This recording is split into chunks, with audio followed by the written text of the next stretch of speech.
Dios ha venido hablando durante este tiempo. Es importante tener la conectividad, estar conectado con el mensaje. Y este año el Señor ha estado hablando de algo muy importante, y es la unidad. ¿De qué está hablando el Señor? De unidad. Mi espíritu lleno del Espíritu de Dios, mi alma sometida al Espíritu de Dios, y mi cuerpo, mi carne guiada por el Espíritu de Dios. ¿Cuántos están acá? ¿Por qué tu cuerpo no obedece al Espíritu de Dios? Porque no hay unidad en ti. Están tus pensamientos en un lugar, tus emociones en otro, tus sentimientos en otro, tus deseos en otro. Tú con la boca confiesas a Jesús, pero no hay unidad. Por eso Jesús dijo: Señor, que mi iglesia sea uno. Que tu alma esté sometida al Espíritu de Dios, ¿verdad? Y ese fue el regalo que Él nos dio. Mira, Él no murió en una cruz para que tú tengas la mejor casa o el mejor carro. Para eso hay que trabajar, hermano. ¿Aló?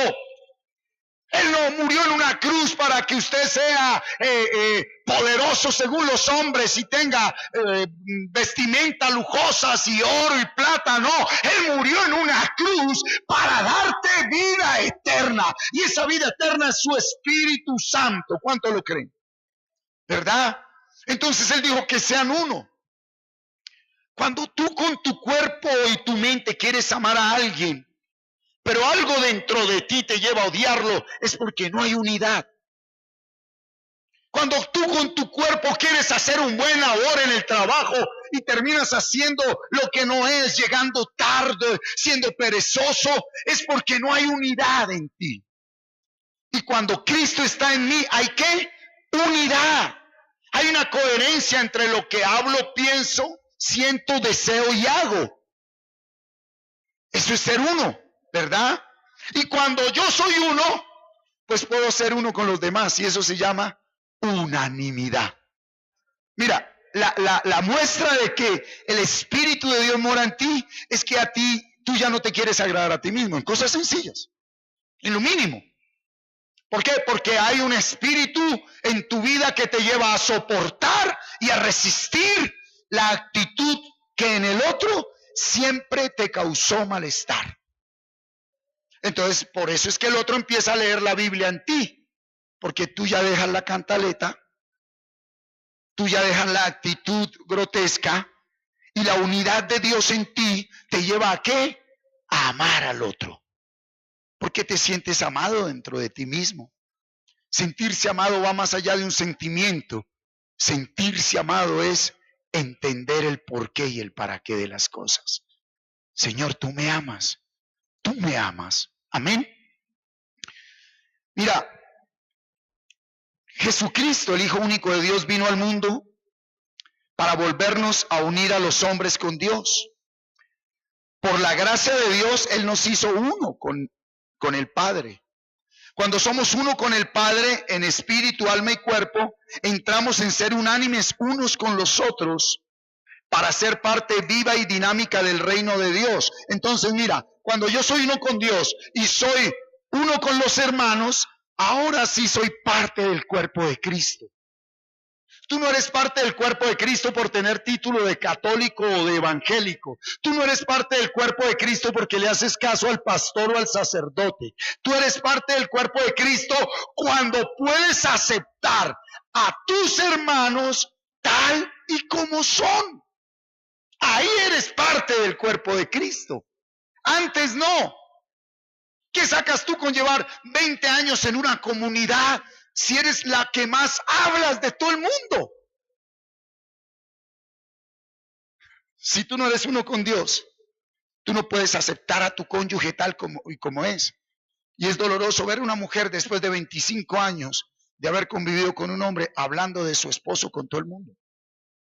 O viceversa, el hombre hablando de su esposa con todo el mundo. Ahí nunca ha habido ni habrá matrimonio. Porque cuando tú hablas del otro, estás hablando de ti mismo. Y Cristo fue a unir, no a dividir. Y cuando la unidad del Espíritu está en ti, tú sabes que aunque no entiendes y es tremendo lo que ves en el otro, hay una razón de ser grande y es glorificar a Dios. Hoy lo vamos a entender por la palabra. Amén. Cuando verdaderamente ya somos parte del cuerpo de Cristo, entendemos algo muy importante, que es trabajar eficazmente en equipo. ¿Sí? Aprendemos la igualdad. Nadie es más que nadie y nadie es menos. Cada uno cumple su función para glorificar al Dios Padre. Todo esto se alcanza y se logra solo por la gracia de Dios. ¿Un político quién es? Un funcionario público. ¿Un qué?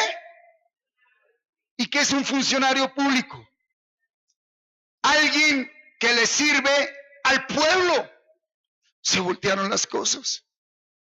La gente se capacita y estudia es para tener autoridad, poder y estatus social. Y ese no es el orden de Dios. Alguien que verdaderamente tiene el reino de Dios y tiene la unidad y tiene la unanimidad y entiende la igualdad, podrá tener los títulos que quiera, podrá tener el conocimiento que quiera, el dinero que quiera, pero él siempre se ve igual a otro. Podrá ser el presidente de la empresa, podrá tener carro último modelo, vivir en el mejor barrio, pero él sabe que es igual a la señora que le sirve tintos. Y eso solo lo da la vida del Espíritu. Un ministro que es, viene de la palabra del original griego ministrar, que es dar. Algo que me dio Dios, yo lo doy gratuitamente. ¿Aló? Y hoy todo se invirtió y la gente tiene que ir a tremendos lugares, a dejar plata, a dejar propiedades, a dejar bienes para recibir algo de Dios. Por eso Él dijo, conoceréis la verdad y la verdad te hará libre. Cuando tú necesitas título, has renunciado a la gracia del Espíritu de Dios. Respetamos y oramos por las autoridades, pero no le damos gloria a hombres. ¿Estamos acá? Listo, ahora tráigalo al hogar, la esposa y el esposo. Y lo viene hablando el Señor. Cuando tu esposa le tienes miedo a tu esposo es porque no has querido aceptar la gracia de Dios. Porque aún hay dolor dentro de ti y ese dolor ha producido resentimiento, ira, falta de perdón, sed de venganza. Pero cuando tú como esposa, a pesar de lo que hayas vivido con ese hombre, a pesar de la infidelidad, a pesar de lo que sea, tú puedes verdaderamente, mírame acá, aceptar a ese hombre sin tenerle miedo y verlo igual a ti. Porque es que en Cristo Jesús el hombre no es más y la mujer menos, ni la mujer más ni el hombre menos. Cuando está la vida del Espíritu, ambos somos ¿qué? Iguales. ¿Cómo somos en Cristo Jesús el hombre y la mujer? Iguales. Sino que el hombre tiene una función sacerdotal y la mujer es la sabia que edifica su casa. El tema de hoy, gracia. Diga conmigo, gracia. El texto base es Salmos 119, 73. Y el título de la enseñanza de hoy, ¿cómo trabajar en equipo? ¿Cómo trabajar en equipo? ¿Cómo trabajar en equipo? Salmos 119, 73.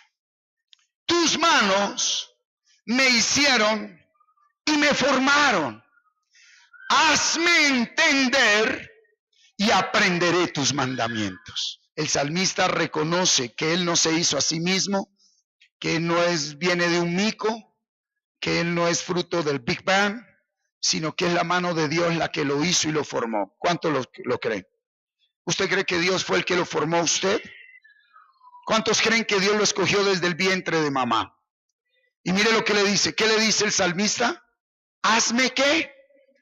Entender y aprenderé tus mandamientos. Cuando una persona no entiende el porqué de las cosas, el para qué, busca la solución donde no es.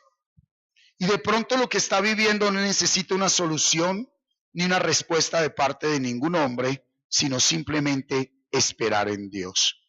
Entonces, cuando tú de pronto aquí adentro por lo que estás viviendo en tu matrimonio, por lo que estás viviendo en tu vida laboral, en tu vida ministerial, en tu vida financiera, por eso que estás experimentando adentro, escúchame, empiezas afuera y luego adentro empiezas a experimentar sentimientos, emociones. Entonces tú no sabes qué hacer, te desesperas, cometes errores, fallas, haces cosas peores de las que te hicieron. Entonces viene la solución. Vámonos para el psicólogo, vámonos para el sociólogo, vámonos para el psiquiatra, vamos a que me mediquen para que me dejen como un bobito y yo no pueda enfrentar la realidad. Vámonos a donde no es. Y Dios dice, ¿por qué no esperas en mí? Si yo fui el que creé tu mente. Eso que estás sintiendo y no entiendes, fui yo el creador de eso. ¿Por qué no vienes a mi taller y yo aprieto y aflojo lo que tengo que apretar y aflojar? Porque dice, maldito el varón que confía en el hombre. Yo puedo recibir una palabra de aliento a través de mi hermano Rodrigo. ¿Sí? El pastor José Miguel me puede dar testimonio de su vida y yo me puedo edificar.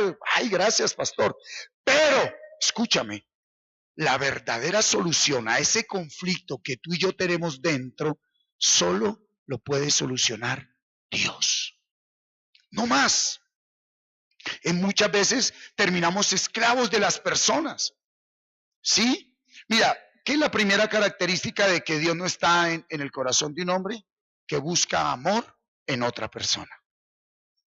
Esa es la primera manifestación de vacío que hay en nosotros, ¿verdad? Entonces, después de que uno va y entrega su corazón, su vida, sus emociones, todo su ser a otra persona, usted ya se volvió esclavo de esa persona. Y usted podrá nombrar con sus labios a Dios, pero no estar en la presencia de Dios. Por eso Él dice, hazme entender y aprenderé tus mandamientos. Y hoy a través del apóstol Pablo en la carta a los Romanos, capítulo 9, a partir del versículo 6, Dios quiere enseñarnos algo muy grande. No que la palabra de Dios haya fallado, porque no todos los que descienden de Israel son israelitas. Entonces, ¿qué le está diciendo Pablo a los judíos? Le dice, no es que la palabra de Dios haya fallado, es que no todos ustedes, por ser judíos, son hijos de Dios. Con todo el respeto que usted se merece. Pero usted no es hijo de Dios por estar sentado ahí, ni por confesar a Jesús con su boca. Pero mire lo que sigue diciendo. Ni por ser descendientes de Abraham son todos hijos, sino en Isaac te será llamada descendencia. ¿Sí? Sigue hablando. Entonces, ¿qué le estaba diciendo Pablo a los judíos? Les estaba exponiendo el antiguo pacto sin el velo, sino con el entendimiento. Versículo 8. Mira lo que dice el 8. Esto es, no los que son hijos según la carne son los hijos de Dios, sino los que son hijos según la promesa son contados como descendientes. 9. Porque la palabra de la promesa es esta: por este tiempo vendré y Sara tendrá un hijo. Y no solo esto, sino también cuando Rebeca concibió de uno de Isaac nuestro padre, pues no habían aún nacido ni habían hecho aún ni bien ni mal, para que el propósito de Dios conforme a la elección permaneciese, no por las obras, sino por el que llama. Qué tremendo, hermano. Todos nacemos de carne, ¿cuántos lo creen? ¿Cuántos lo creen? Pero los hijos de Dios son los únicos que nacemos del Espíritu. ¿Qué me hace hijo de Dios? ¿Qué me hace hijo de Dios? Si usted dura 20 años en una congregación sentado y no nació nunca del Espíritu, usted no es hijo de Dios. Usted puede aprenderse la Biblia. Perdón, le quiero compartir algo. A los 7 años todo judío tenía que saberse de memoria la Torá, la ley. Génesis, Éxodo, Levítico, Números y Deuteronomio. A los 12 años todo judío debe saberla de memoria. Usted puede conocer intelectualmente la Biblia, pero solo el Hijo de Dios la comprende espiritualmente. Usted puede interpretar la Escritura, la palabra de Dios, la Biblia, de una manera intelectual, con la razón. ¿Cómo la puedes interpretar? Con la razón. Pero solo el Hijo de Dios la interpreta desde el espíritu. No hablo porque sea, pero existe por ahí. Yo soy católico de nacimiento, aquí no me moleste. No, tú puedes ser católico, evangélico, cristiano, lo que sea, pero ese título no te hace hijo de Dios. Eso es ignorancia. Eso es ignorancia, ¿verdad? Con mis familiares, cuando Dios me permite compartirles la verdad, ellos muy cultamente y muy amorosamente, según la familia de carne, y mi hijito, nosotros los queremos mucho, respétenos nuestras creencias. Y esto le va a doler a más de uno, pero más dolor va a sentir si se condena. Todas las familias son familia según la sangre. Oiga, esto le va a doler a más de uno. Todas las familias son familias según la sangre. Pero si mi mamá no nació de nuevo por la gracia, nunca fue mi mamá. Si mi esposa no nació de nuevo, nunca fue mi esposa. Porque cuando parta, se condena. Si ese hermano, ese tío, ese primo, ese abuelo, ese familiar que tú amas tanto, si en verdad naciste de nuevo, tú no te ocupas por llevarle la idea.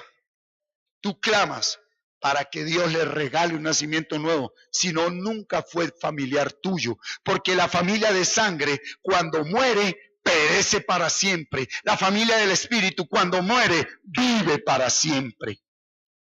Por eso, ¿qué es lo que apega a una familia de sangre? ¿Qué es lo que la apega?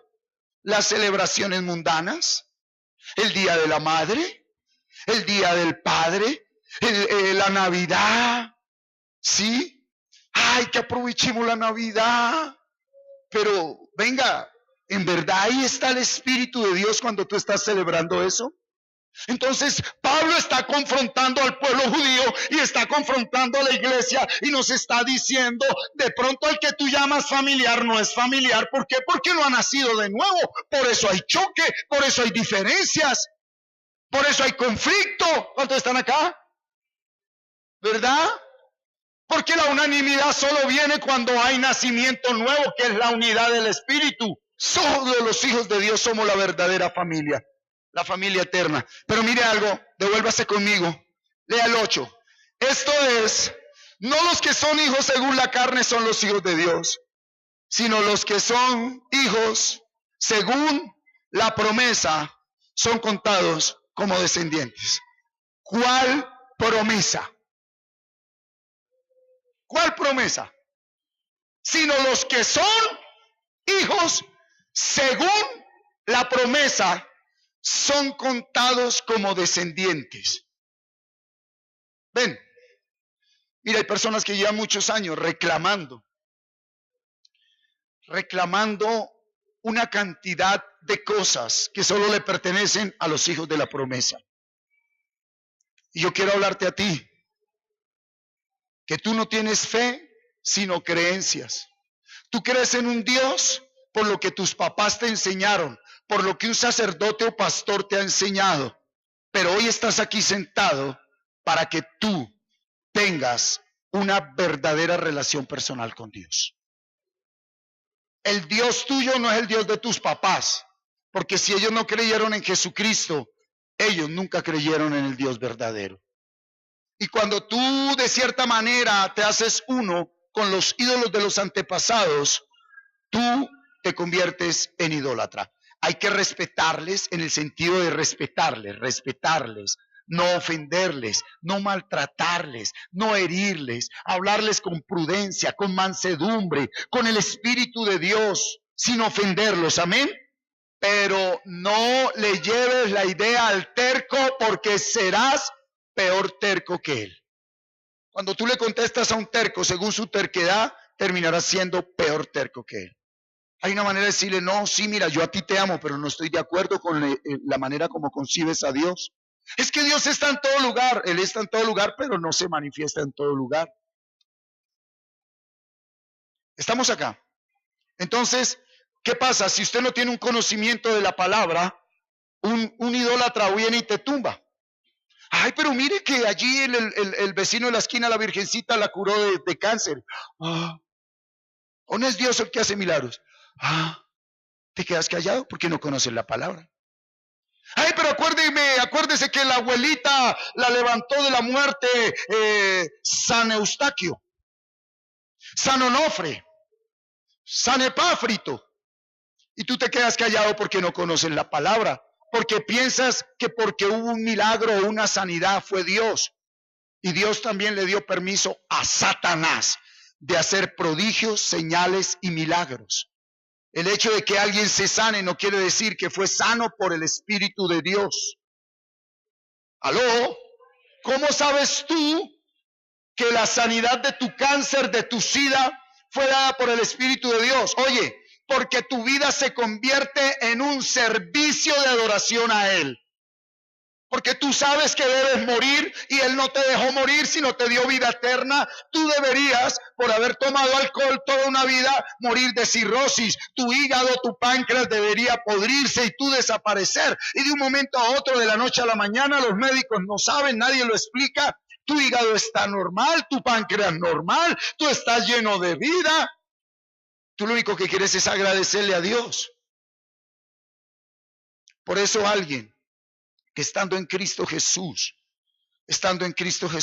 experimenta situaciones específicas. Él entiende el por qué y para qué, pero él sabe que lo que Dios permite no es para muerte, sino para gloria de Él. ¿Cuánto lo creen? Lo que Dios permite es para gloria de Él. Es para gloria de Él. Pablo sufrió de enfermedad. Timoteo, ¿verdad? Tito. Pero era un propósito para formar un carácter, para formar allí a un creyente. A veces Él permite que un hogar se desbarate por un tiempo. A veces Él permite que las finanzas caigan, que una empresa desaparezca, que tus títulos se vayan. ¿Para qué? Para que aprendamos algo que solo podemos aprender en el allí. Ese es el allí de Dios. Hay un allí para todo creyente. A Jeremías le dijo, levántate y ve allí a la casa del alfarero. ¿Por qué no le habló en la casa de él? Porque hay un allí para la iglesia. Y ese allí, al que no tiene el Espíritu de Dios, no lo entiende, no lo comprende. Y puede caer en rebeldía, puede caer en amargura, ¿verdad? Y Pablo está hablando de la promesa. ¿Cuál es la promesa? Leámosla. Hechos capítulo 1, versículo 4 al 5. Y estando juntos, les mandó que no se fueran de Jerusalén, sino que esperasen la promesa del Padre, la cual les dijo, oísteis de mí. Porque Juan ciertamente bautizó con agua, mas vosotros seréis bautizados con el Espíritu Santo dentro de no muchos días. ¿Cuál es la promesa? El Espíritu Santo, ¿verdad? La presencia de Dios dentro del hombre. Esto fue lo que los judíos les rompía su cabeza. No podían entender que ese Dios que abrió el mar rojo y que hizo tantos milagros, ahora iba a morar dentro de un pecador, dentro de la Magdalena pecadora, dentro de Mateo el cobrador de impuestos, dentro de aquellos que antes eran pecadores ahí en Jerusalén. Jesús dijo, mire, ahora en ellos mora el Espíritu de Dios. Dicen, hereje, mentiroso. ¿Cómo el Dios santo y poderoso va a morar en un pecador? Ese es el secreto de Dios. Mírame acá, iglesia. Dios quiere morar en ti. Eso es religiosidad. Tú estás aquí, perseveras aquí, en la presencia de Dios, no en un lugar, para que la promesa del Espíritu Santo cada vez se manifieste más en ti. Y sepas que a pesar de lo que tú vivas y enfrentes, eres un hijo de Dios. Amén. Mira lo que dice Romanos 8:14. ¿Cómo dice Romanos 8:14?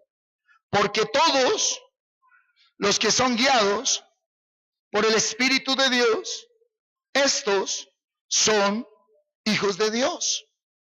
Solo es hijo de Dios aquel que depende plenamente del Espíritu Santo. ¿Quién es hijo de Dios? El que depende plenamente del Espíritu Santo. Vuelvo y le digo, mírame acá.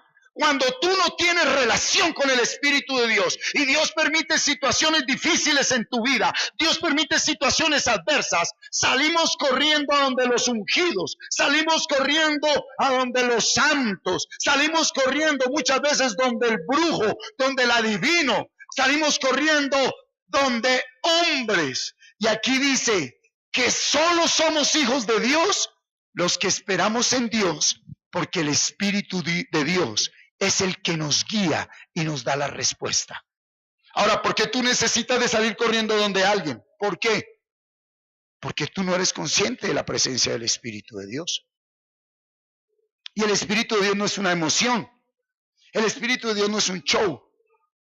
El Espíritu de Dios es vida hecha la palabra en el hombre. En ti vive el Espíritu, tú vives esa palabra. En ti vive el Espíritu, tú vives la palabra de Dios. Ahora no la vivo. Estás en un proceso de crecimiento, eres o niño o estás en una etapa donde tienes que enfrentar y vencer la carne, pero el maduro, el adulto del Espíritu, él es guiado por el Espíritu de Dios. Mire, cuando tú sabes que alguien creció, cuando ya no busca a nadie. Pero cuando tú tienes que andar buscando personas, tú estás despreciando la presencia del Espíritu de Dios. La desprecias. ¿Y sabes qué permite Dios? Te coloca gente con una palabrería bien tremenda para confundirte más y tratar contigo para que entiendas que el único Dios es Jesucristo, su palabra. ¿Aló? Él te permite un palabrero que te coge y te mete la confundida con la Biblia. Mire que aquí dice, y mire que aquí dice, y que aquí dice, ay sí, y corre usted de lado para lado. Mira Efesios 1, 13 y 14. En él, ¿en quién? En la palabra, en Jesucristo, también nosotros, diga yo, habiendo oído la palabra de verdad. ¿Usted ha oído la palabra de verdad? La palabra, no al pastor, no al apóstol, no al sacerdote, la palabra. ¿Usted ha oído? A ver, le pregunto, esta semana en su mente, ¿qué palabra oyó? ¿Su problema, su pasado, su pecado, o permaneció con la palabra de Dios? Si usted no permaneció esta semana con la palabra de Dios en su mente, oyendo la voz de Dios, pues es muy difícil que el Espíritu de Dios le pueda guiar. ¿Hay alguien acá? ¿Sí? Por eso hay gente que termina, ¿sí? Mírelos.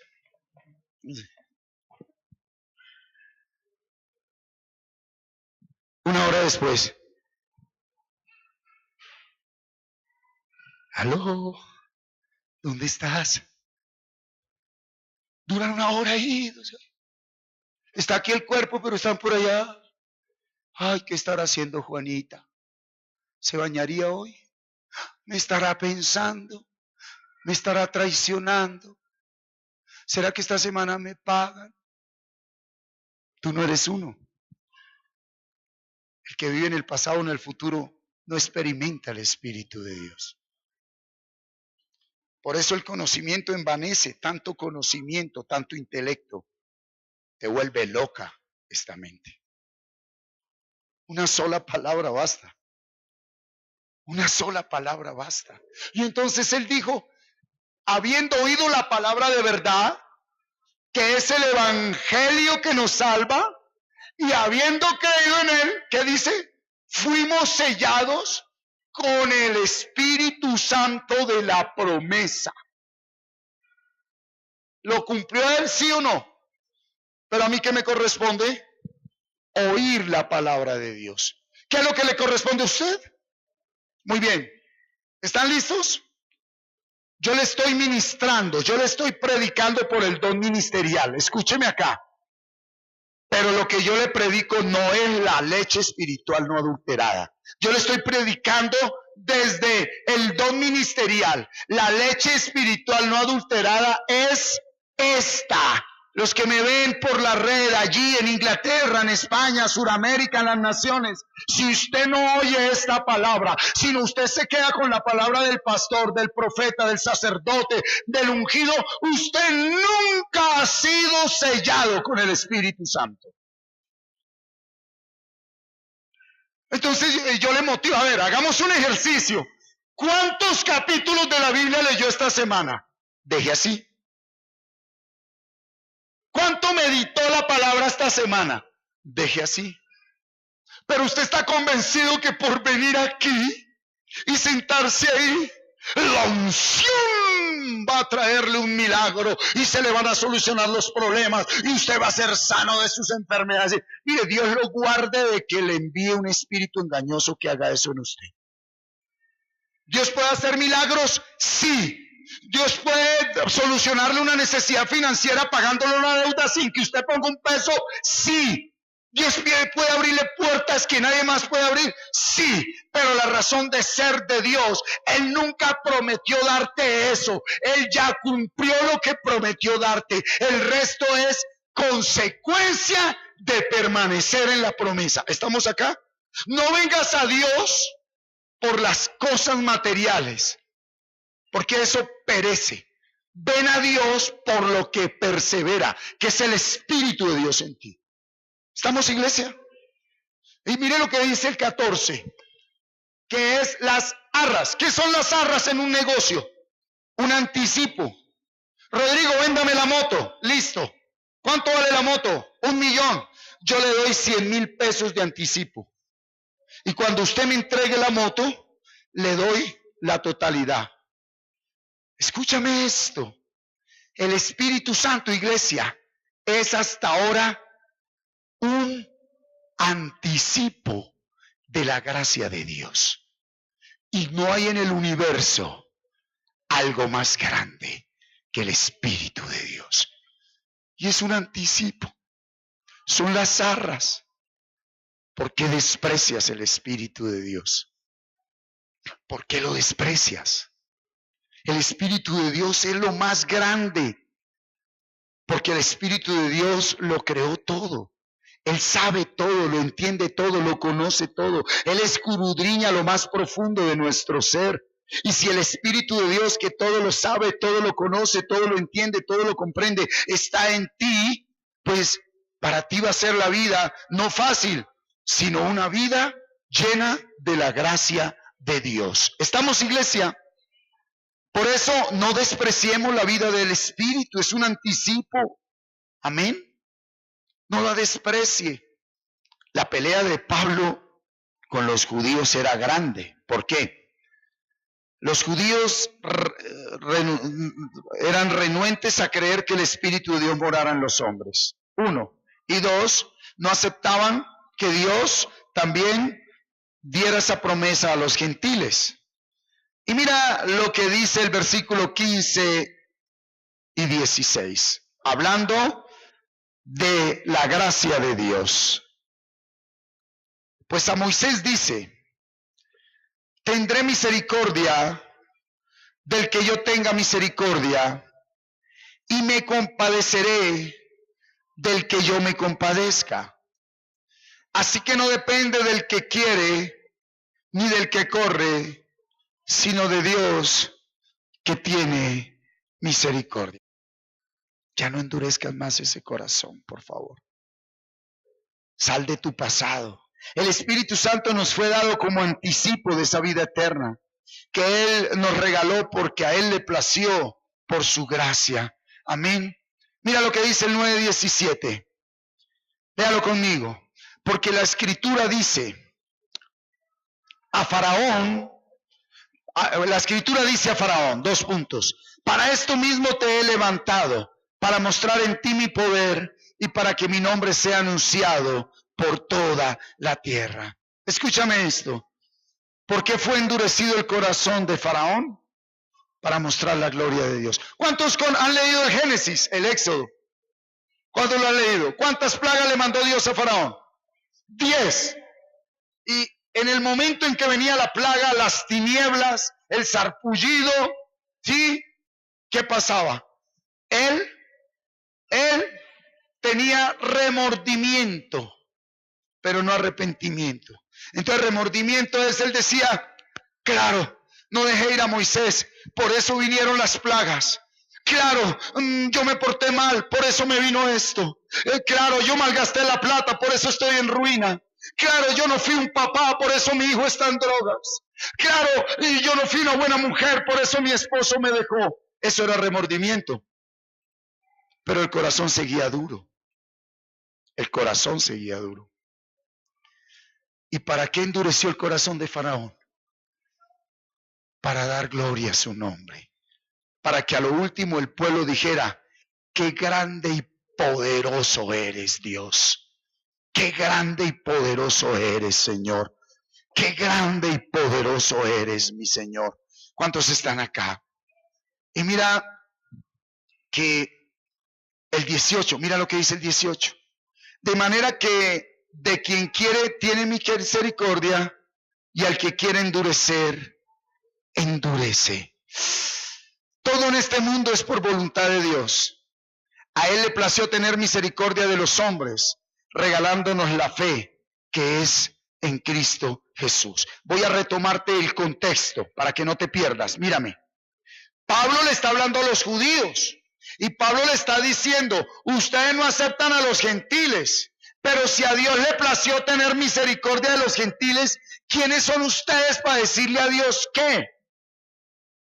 A ustedes les dio la ley, judíos, pero a los gentiles les dio la fe, que es en Cristo Jesús. Ya no hay relación con Dios por medio de la ley, sino por medio de la fe. Y la fe vino por gracia.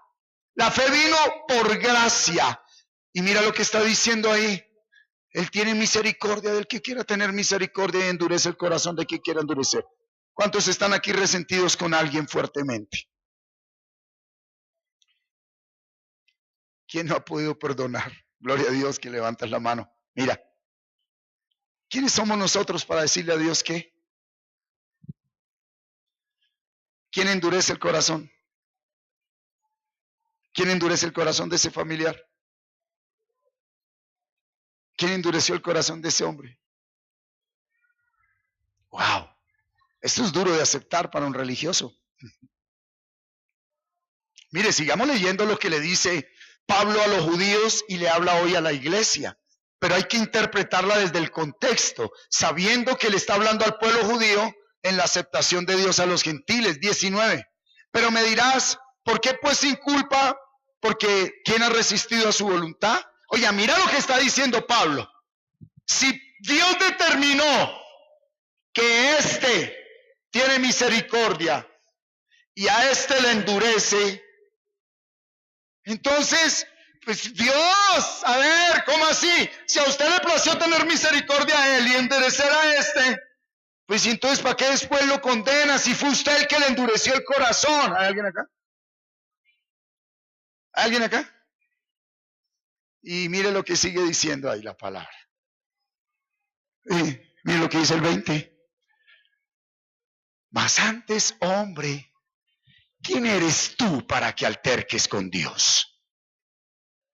Dirá el vaso de barro al que lo formó: ¿por qué me has hecho así? ¿O no tiene potestad el alfarero sobre el barro para hacer de la misma qué? ¿De la qué? ¿De la misma qué? La misma naturaleza, para hacer de la misma masa, del mismo barro, de la misma naturaleza, un vaso para honra y otro para deshonra? A Dios le plació hacer del mismo barro un vaso que le honre y un vaso que le deshonre. ¿Cuántos aquí son vasos de honra? ¿Quién aquí es vaso de honra? ¿Quién aquí es vaso de honra? Levante su mano el que es vaso de honra. ¿Tú sabes cómo se muestra un vaso de honra? Nunca, de los nunca, se le pasa por su ser interior ni esto de rechazar un vaso de deshonra. Porque él sabe que si es vaso de honra, es por gracia. Y que el que es de deshonra, que Dios, en su infinita misericordia y providencia, algún día, si Él quiere, nos dé a entender eso. Entonces, cuando tú te encuentras con alguien que es una porquería, si tú en realidad no eres porquería, lo único que le dices es: Dios, gracias, porque yo pude ser igual o peor porquería que él. Y si no soy tan porquería como él, es por tu gracia. Por eso cuando tú, siendo supuestamente vaso de honra, insistes en rechazar un vaso de deshonra, Dios te permite cositas en ti para que entiendas que es humildad. La vida da muchas vueltas. Tú y yo somos del mismo barro, somos la misma naturaleza. ¿Qué nos hace vasos de honra? El Espíritu de Dios gobernando mi vida. ¿Qué hace un vaso de deshonra? Una persona vacía de la gracia de Dios. ¿Por qué desprecias la gracia de Dios? Y te voy a decir algo. La manera más baja de despreciar la gracia de Dios, ¿sabes cuál es? Seguir ocupado de los errores de la persona con la que uno vive. Seguir ocupado del pasado de esa persona. ¿Pero por qué me hizo? ¿Por qué me hizo? Oye, ¿y quién eres tú? Si a Dios le plació endurecer a esa persona, tú estás viviendo con alguien que es muy duro ahorita, pues es un faraón, pero tú actúas como Moisés o vas a terminar peor que ese faraón, hundido en las profundidades de un mar de amargura, de resentimiento, de odio, de falta de perdón. Por eso alguien que es verdaderamente vaso de honra no mira para afuera. El arma más grande al día de hoy que Satanás utiliza para destruir a un creyente es mirar para afuera, mirar para afuera. ¿Para qué fue creada la esposa? Para amar al esposo. Punto. Pero entonces ahí se metió Satanás. Bueno, pero tú lo amarás si él te sonríe, tú lo amas. Si él te trae un regalo, tú lo recontraamas. Si él a toda hora te abre la puerta, lo recontraamas. Pase lo que pase, una hija de Dios, un hijo de Dios, amamos porque es nuestra naturaleza. No nos engañemos más a nosotros mismos. Si tú no puedes amar, tú nunca has conocido a Dios. Tú tienes una gran teología bíblica, pero falta el Espíritu de Dios. Por eso el que se cree que es vaso de honra, siendo de deshonra, los espíritus se buscan. Salen corriendo de su hogar a buscar otro hogar para cada vez ser más deshonra aquí en la tierra. Porque lo que Dios unió no lo separa el hombre.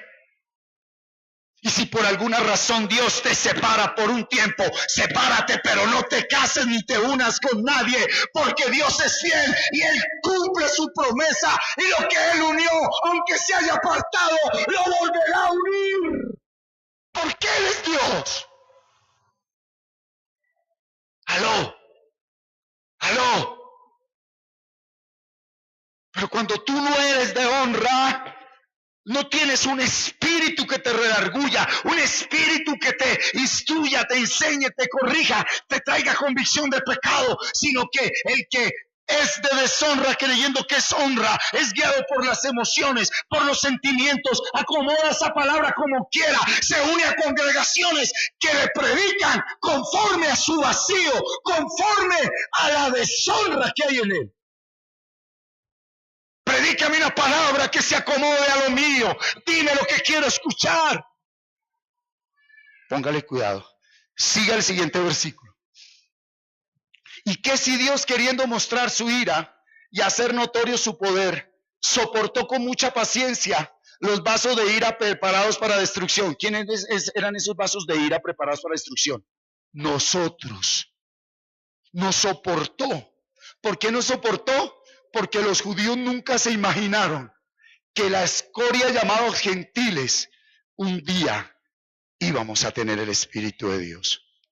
Oiga, pregúntese eso. ¿Usted sabe qué significa eso? Para los que no creen en la soberanía de Dios. Porque a Dios le plació que su pueblo no tuviera el Espíritu Santo y los que no éramos su pueblo sí lo tuviéramos. ¿Por qué? Por gracia. Porque la palabra le fue dada al pueblo y el pueblo guardaba su palabra. Y Dios dijo, sí, muy bien, guardan mi ley, no la cumplen, pero yo tengo misericordia. Pero ahora voy a tener más misericordia de los que nunca tuve misericordia. Ahora allá a los gentiles les doy mi gracia, les doy mi espíritu. Y a ustedes los endurezco para darles celos a ustedes con ellos. Vaya y dígale usted a un judío que Jesucristo es Dios. 23. Y para hacer notorias las riquezas de su gloria las mostró para con los vasos de misericordia que él preparó de antemano para gloria. Ya eran judíos y gentiles. ¿Cuántos sabemos que somos preparados de antemano para su gloria? Sí, 23, 24. A los cuales también ha llamado. ¿Esto es a quién? A nosotros, no solo de los judíos, sino también de los gentiles. ¿Cuántos están aquí? Ahora devuélvase un momento y lea conmigo el 10, ahí en el 9. Y no solo esto, sino también cuando Rebeca concibió de uno de Isaac, nuestro padre. Isaac es el hijo de Abraham. Isaac se casó con Rebeca y tenía mellizos, gemelos. ¿Lo sabían? Y pues no habían aún nacido, ni habían aún hecho ni bien ni mal, para que el propósito de Dios conforme a la elección permaneciese, no por las obras, sino por el que llama. Se le dijo al mayor, el mayor servirá al menor. Como está escrito, a Jacob amé, a Esaú aborrecí. Venga por acá. Por la ley judaica, el primogénito o el mayor tenía la bendición y la autoridad sobre todos los demás hermanos. ¿Están acá? Rebeca, esposa de Isaac, hijo de Abraham, tenía 2 hijos en su vientre. ¿En dónde? ¿En dónde? Oiga, ¿un hijo en el vientre puede ya manifestar maldad? Pues trae la iniquidad. Uy, qué revelación, qué iglesia tan madura. Yo digo, ¿pueden hacer algo bueno o malo en el vientre? No. No. La palabra dice que no habían hecho nada bueno ni malo. Y desde el vientre, Dios dijo, el mayor, que era llamado para bendición, lo mando a servirle al menor, que era llamado para ser siervo. Y mejor, a Jacob, que es el menor, amo, y a Esaú aborrezco. Predestinación. Pablo diciéndoles, entiendan la Biblia, judíos. Desde Abraham, Dios dijo que su gracia era para todos. ¿Cuántos están acá? Yo estoy hablando en el contexto, Entonces, ¿qué significa que usted y yo aceptamos la gracia?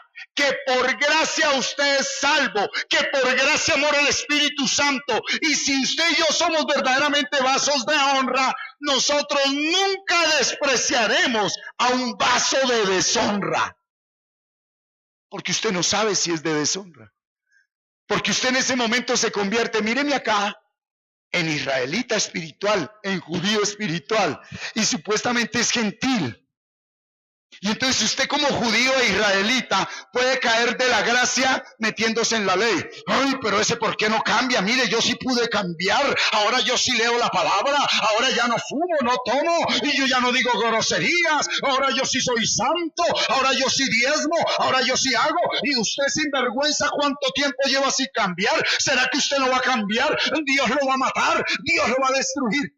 Y Dios dijo, lo estoy soportando para tener misericordia de él.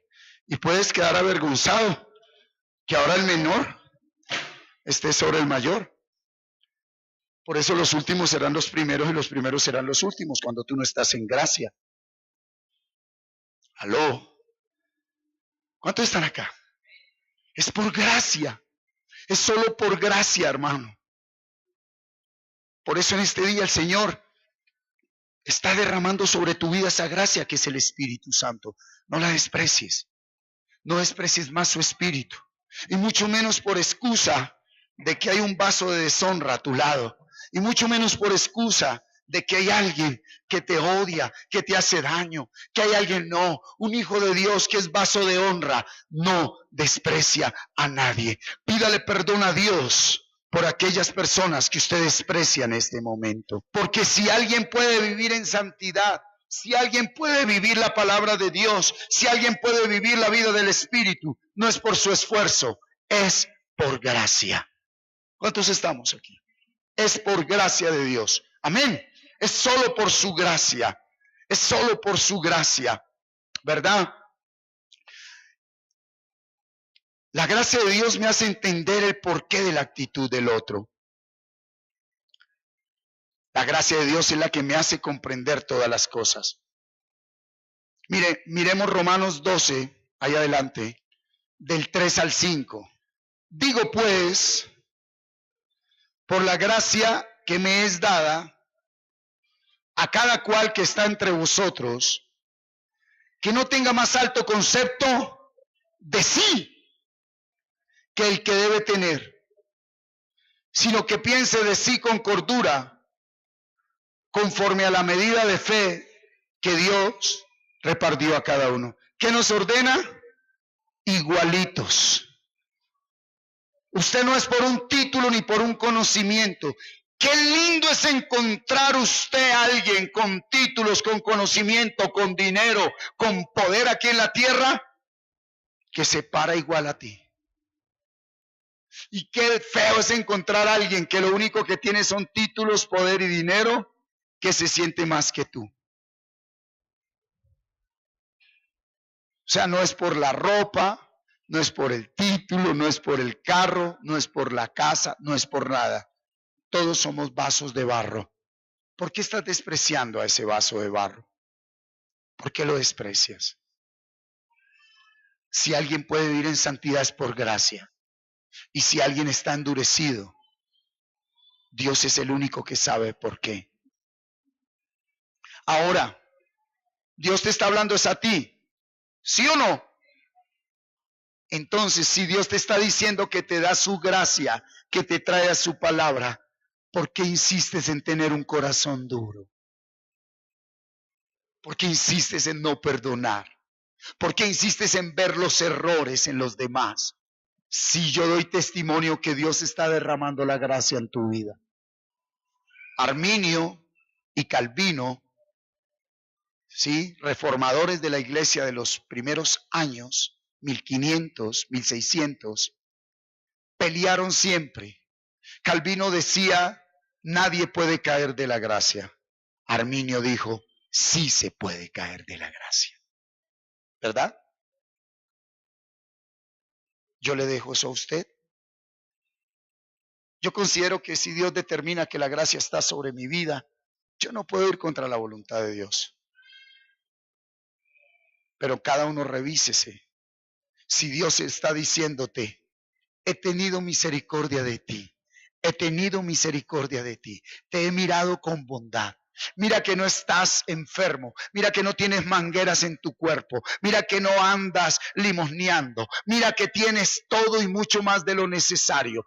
¿Por qué desprecias a otros? ¿Por qué no me entregas tu vida en servicio? ¿Por qué no me das gloria como yo merezco que me des gloria? Por eso dijo en el capítulo 1 de Romanos, como ellos se envanecieron en sus necios pensamientos, en su razón, en sus conceptos, en su intelecto, y no me dieron gloria como a un Dios de gloria, sino que adoraron imágenes, adoraron ídolos, adoraron yesos, adoraron falsos dioses. Yo los entrego a pasiones vergonzosas, y ahí nació el homosexualismo y el lesbianismo. Un homosexual y una lesbiana solo saldrán de su debilidad cuando le den gloria a Dios. Cuando se humillen y digan, Señor, reconozco que nunca he aceptado que hay un solo Dios verdadero. Dios fue el que entregó a esas pasiones vergonzosas, no Satanás. Ya después de que están ahí en esas pasiones, Satanás tiene gobierno sobre ellos. Satanás maneja sus mentes, sus sentimientos, sus deseos. Por eso cada vez se degradan más, se deshonran más, se desvalorizan más. Pero solo hay una cosa, ¿cuál? Levántate y dile hoy: Señor, reconozco que hay un solo Dios y te pido perdón porque no te tuve en cuenta, porque adoré ídolos, porque, Señor, me he justificado a mí mismo, me defiendo a mí mismo, creo en mis razones, en mis conceptos. Ahora quiero creer en tu palabra, Señor. Quiero la vida del Espíritu. ¿Hay alguien que pueda orar de esa manera? ¿Hay alguien que pueda entender que esa es la única manera, que es Jesucristo? ¿Verdad? Versículo 4. Porque de la manera que en un cuerpo tenemos muchos miembros, pero no todos los miembros tienen la misma función, así nosotros, siendo muchos, somos un cuerpo en Cristo y todos miembros los unos de los otros. ¿Cuál es la mejor manera para que papá, mamá e hijos vivan en equipo? La vida del Espíritu. No las programaciones del hombre, no las imposiciones ni las disciplinas de hombres. Eso no sirve. Que cada uno sea uno, Padre, para que cuando ellos sean uno contigo, todos seamos uno entre nosotros. Porque hay gente que se hace una en una función, pero no en la unción del Espíritu Santo. Todos podemos ser muy buenos tocando y cantando porque ensayamos mucho. Todos podemos ser muy buenos haciendo el aseo. Todos podemos ser muy buenos en una empresa manejando máquinas. Pero el hecho de que hagamos lo mismo no quiere decir que seamos lo mismo. ¿Aló? Por eso debemos ser uno.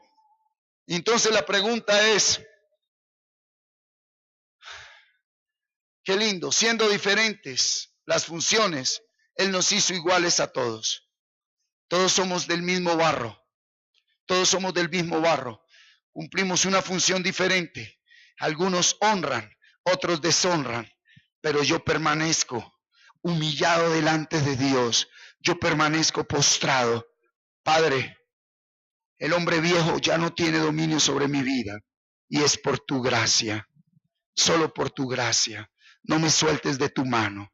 Yo no me ocupo de mirar si el otro vive o no vive, si el otro hace o no hace, si el otro cayó o se levantó, si yo estoy delante de su presencia para que Él no me suelte de la mano. También mi oración y mi clamor es que todos los que están a mi alrededor permanezcan en su presencia.